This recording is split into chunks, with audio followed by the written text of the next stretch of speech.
Greetings once again, friends, live from Retro Central. My name is Peter, and thank you very much for checking out my YouTube channel and this video today. Today's video is near and dear to my heart because I'm talking about a Kickstarter project called Insert Coin inside Midway's 90s revolution. If you know me at all, you understand that I am an arcade game fanatic through and through. Did a lot of my growing up in the 1990s in arcades, and spent a lot of time in the 1990s as an adult in arcades. As a matter of fact, the 1990s were an even better period for me because I was an adult, because I was working most of the time. I had disposable income to be able to spend off time from work hanging out in an arcade and putting coins into Smash TV or NBA Jam or NFL Blitz or T2 the arcade game or other games from Midway and other companies.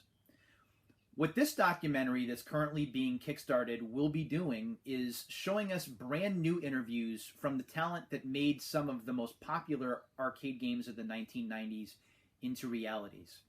As you can see here on the GXTV, this is an interview session talking about Smash TV thanks to Arcade Party Pack. You see Eugene Jarvis here on the screen. You'll see Mark Turmel in and out here as they're talking about Smash TV.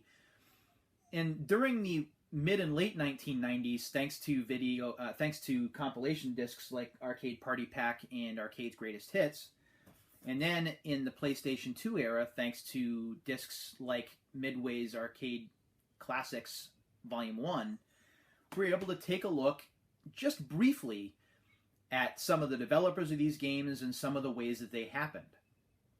But what Josh is doing with this Insert Coin project is he's shot brand new videos with these same people, getting stories that we've not heard before on the record for the first time, talking about how these games were made, talking about the influences, talking about working with and at Midway at a time when these guys were just kind of confined to a back room, coming up with ideas how to make these multi-million, even multi-billion dollar coin-operated machines.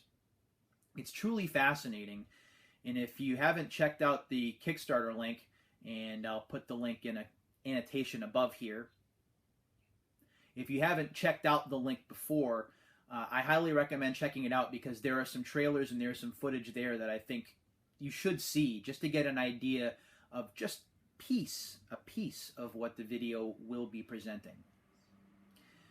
Now, why am I promoting the project? What's the stake in it for me? Well, quite honestly, as a fan of video game history, I believe that the best way to learn about that kind of history is to hear it from the people that made it happen. Granted, it's fantastic to be able to have talented folks such as Norm Caruso, the gaming historian, do hours and hours and hours of legwork and research to be able to report on it as a third party. Norm's a very knowledgeable guy. I watch his videos all the time. He's one of the guys that got me to do what I'm doing today. But this documentary is something different because we're getting full-on face-to-face interviews with the talent themselves, finding out about stories, a lot of which we've never heard up until now. And it's fascinating to see this stuff, not just the new stuff, but also some of the archived footage that Josh has. Motion capture footage from WWF WrestleMania, the arcade games, some of which is painful to watch. But also listening to interviews with John Tobias and Eugene Jarvis then, and new interviews with these guys now, to hear their own personal perspectives and their own experiences within Midway. Midway to me is one of the most important arcade game companies of all time.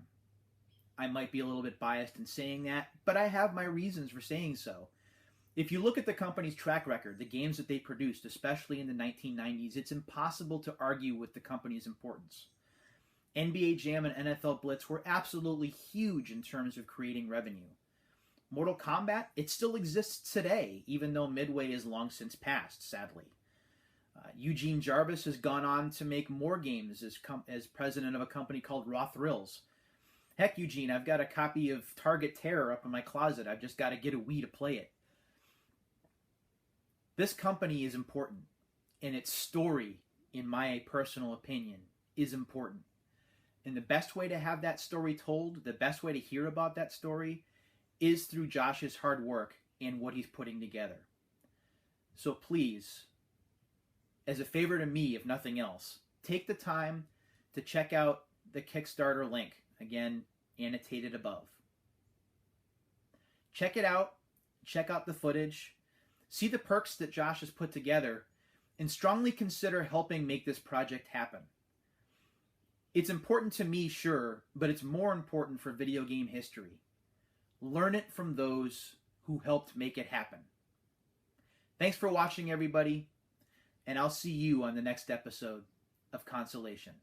Until then, take care.